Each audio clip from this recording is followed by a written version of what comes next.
Hey everybody, how's it going? This is Mike from Too Much Sugar, and this is another episode of Should You Play?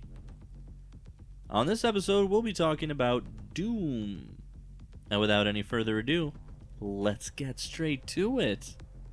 You are the Doom guy, a man who says nothing, but can do just about anything, from killing demons with jetpacks in hell, to murdering laser spiders. The world is yours. Starting the game off, you have only a pistol in your fists, so ripping limbs from demons and crushing their skulls with said limbs is beyond common. These are also called glory kills, and are highlighted by a wavering blue or orange enemy. As you progress through the story, however, the arsenal you carry gets much cooler. The well-known BFG 9000, super shotgun, and chainsaw are just a few of the absolutely absurd things you'll need to finish this game. Running through the game is something that will take time, because if you play on any difficulty that isn't the easiest I'm too young to die, or hey not too rough, death will be a swift and constant acquaintance. Fun fact, the source code for I'm too young to die is actually SK_baby. You get twice the ammo and take half the damage.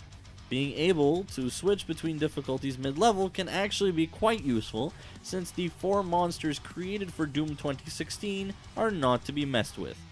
All monsters in this game are painful, and that is not something that anyone should ever take lightly, because you'll quickly see a load from checkpoint screen if you do. This game comes with a photosensitive epilepsy warning at the very beginning, and it is a well-needed warning. It is not a slow game, and it is not a game that any computer can run.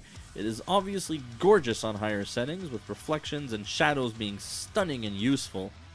On more than one occasion, I've seen demon shadows around a close corner and known that it was time to pull out my shotgun and tuck away my sniper rifle. Orange and brown are very common colors in this game, with the entire game feeling almost like it has a Halloween color palette. That being said, the shading and lighting effects turn simple oranges and browns into burning bright flames that you'll want to sit and appreciate, or terrifying corridors with only candles and pools of blood reflecting the light as your guidance. Either way, the game looks great.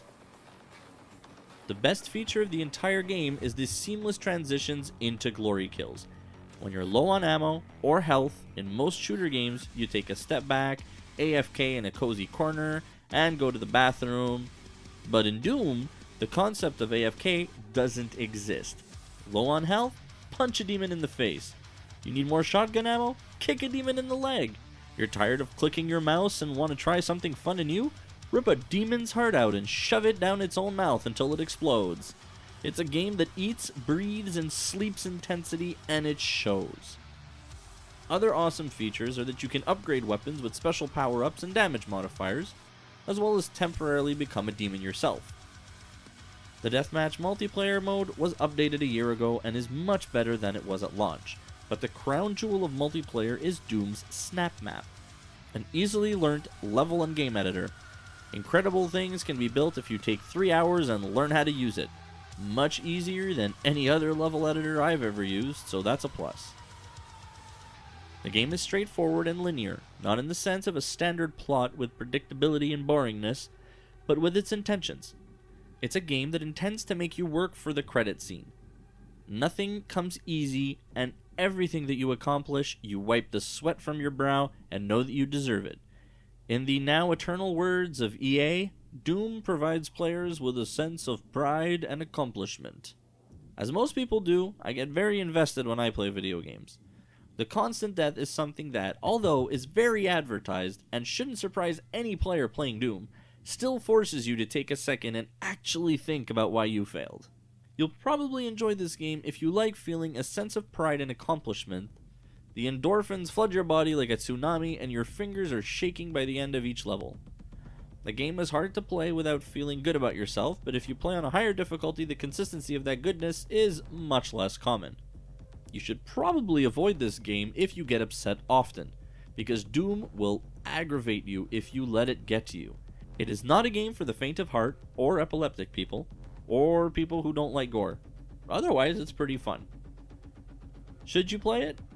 That's the question of the hour, and the answer is, If you want to be proud of yourself before you cry yourself to sleep, then absolutely, because that's a real possibility.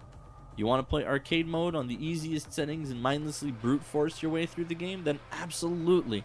If you want to have a good time and yell at demons, laser spiders, robots, and the entire planet of Mars, then absolutely.